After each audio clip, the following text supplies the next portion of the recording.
और इस बीच कांग्रेस नेता सलमान खुर्शीद ने मंगलवार को एक अजीब तुलना कर दी। उन्होंने कहा कि बांग्लादेश में जो हो रहा है वो हमारे देश में भी है। भले ही ऊपर से सब कुछ सामान्य नॉर्मल दिख रहा है। सलमान खुर्शीद पूर्व केंद्रीय मंत्री मुजीबुर रहमान की किताब Shikwa e Hind the political future of Indian Muslim के विमोचन पर बोल रहे थे। तो बांग्लादेश में जो कुछ हो रहा है वो यहां हमारे देश में भी हो सकता है। ये बेतुका सा बयान सलमान खुर्शीद ने दिया, विवादास्पद बयान उन्होंने दिया है। आपको जैसा कि हमने बताया कि कहां उन्होंने ये बात कही है। केंद्रीय मंत्री मुजीबुर रहमान की किताब Shikwa e Hind the political future of Indian Muslim के विमोचन पर बोल रहे थे। किताब लॉन्च के इवेंट में कहा है, जो किताब का लॉन्च था उसका शीर्ष था the future of Muslims in India.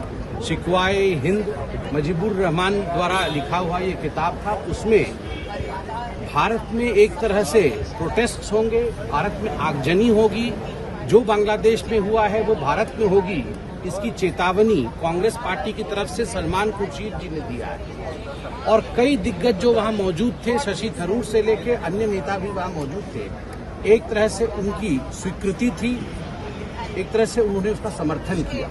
आप चिंता करके देखिए, सोच करके देखिए किस प्रकार की सोच कांग्रेस पार्टी की है। आज मुझे याद आता है जब पार्लियामेंट में खड़े होकर राहुल गांधी कहते थे कि इस देश में आग लगेगा, इस देश में दंगे होंगे, इस देश में प्रधानमंत्री जी के ऊपर हमला होगा। तो वो क्यों कहते थे?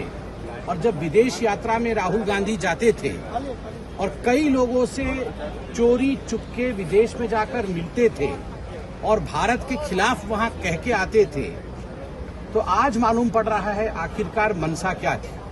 यह बहुत ही गंभीर विषय है। जब भारत के चारों तरफ बाकी देशों में इस प्रकार की परिस्थिति देखने को मिल रहा है, कांग्रेस पार्टी जो देश का आज मुख्य विपक्ष है वह भी यही चाह रही है।